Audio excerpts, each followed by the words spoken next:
दरअसल हल्द्वानी की बनभूलपुरा निवासी एक महिला का कहना है कि उसका पति शादी से पहले एचआईवी संक्रमित था। उसके बावजूद धोखे से शादी कर ली। पुलिस को सौंपी तहरीर में पीड़िता ने कहा कि जून 2020 में बनभूलपुरा थाना क्षेत्र निवासी युवक संग उसकी शादी हुई थी, जिसके बाद वो गर्भवती हुई और 1 साल बाद प्रसव पीड़ा हुई तो सास ने कहा कि हम लोग अस्पताल नहीं बल्कि घर पर ही डिलीवरी कराते हैं। इसके बाद उसका बेटा हुआ, लेकिन उसकी तबीयत लगातार जन्म के बाद से ही बिगड़ी रहने लगी और 3 महीने के अंदर ही उसकी मौत हो गई। दूसरी तरफ महिला का स्वास्थ्य भी लगातार खराब हुआ तो अस्पताल गई और जांच से ये जानकारी मिली कि महिला एचआईवी संक्रमित हो चुकी है। इसके बाद जब ससुराल में बीमारी को लेकर चर्चा करने पर पता चला कि पति पहले से ही इस बीमारी से ग्रस्त था, उसके बावजूद शादी से पहले ये बात छुपाई गई। आरोप ये भी है कि पहले भी गर्भवती होने पर जबरन गोली खिलाकर गर्भपात कराया गया और शादी के तुरंत बाद से ही पति, सास, देवर, जेठ और ननद दहेज की मांग को लेकर उत्पीड़न भी करते थे। इसके बावजूद सब कुछ सहन करने के बाद भी महिला अपना घर बसा रही थी, लेकिन इस बीच महिला के बेटे की मौत हो गई, जिसके बाद उसे पता चला कि उसका पति एचआईवी पॉजिटिव है।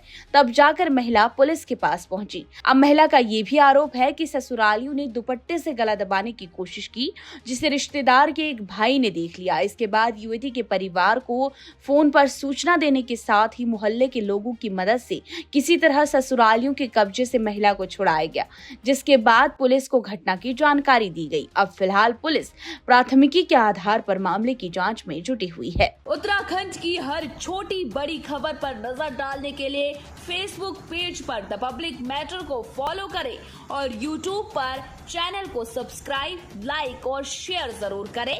इसी तरह देखते रहिए द पब्लिक मैटर। नमस्कार। दरअसल हल्द्वानी की बनभूलपुरा निवासी एक महिला का कहना है कि उसका पति शादी से पहले एचआईवी संक्रमित था। उसके बावजूद धोखे से शादी कर ली। पुलिस को सौंपी तहरीर में पीड़िता ने कहा कि जून 2020 में बनभूलपुरा थाना क्षेत्र निवासी युवक संग उसकी शादी हुई थी, जिसके बाद वो गर्भवती हुई और 1 साल बाद प्रसव पीड़ा हुई तो सास ने कहा कि हम लोग अस्पताल नहीं बल्कि घर पर ही डिलीवरी कराते हैं। इसके बाद उसका बेटा हुआ, लेकिन उसकी तबीयत लगातार जन्म के बाद से ही बिगड़ी रहने लगी और 3 महीने के अंदर ही उसकी मौत हो गई। दूसरी तरफ महिला का स्वास्थ्य भी लगातार खराब हुआ तो अस्पताल गई और जांच से ये जानकारी मिली कि महिला एचआईवी संक्रमित हो चुकी है। इसके बाद जब ससुराल में बीमारी को लेकर चर्चा करने पर पता चला कि पति पहले से ही इस बीमारी से ग्रस्त था, उसके बावजूद शादी से पहले ये बात छुपाई गई। आरोप ये भी है कि पहले भी गर्भवती होने पर जबरन गोली खिलाकर गर्भपात कराया गया और शादी के तुरंत बाद से ही पति, सास, देवर, जेठ और ननद दहेज की मांग को लेकर उत्पीड़न भी करते थे। इसके बावजूद सब कुछ सहन करने के बाद भी महिला अपना घर बसा रही थी, लेकिन इस बीच महिला के बेटे की मौत हो गई, जिसके बाद उसे पता चला कि उसका पति एचआईवी पॉजिटिव है।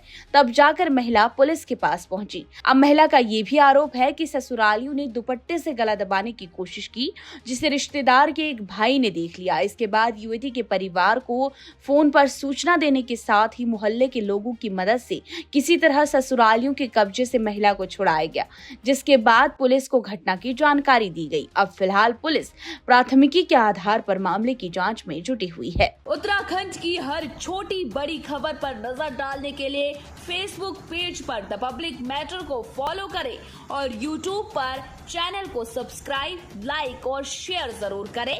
इसी तरह देखते रहिए द पब्लिक मैटर। नमस्कार।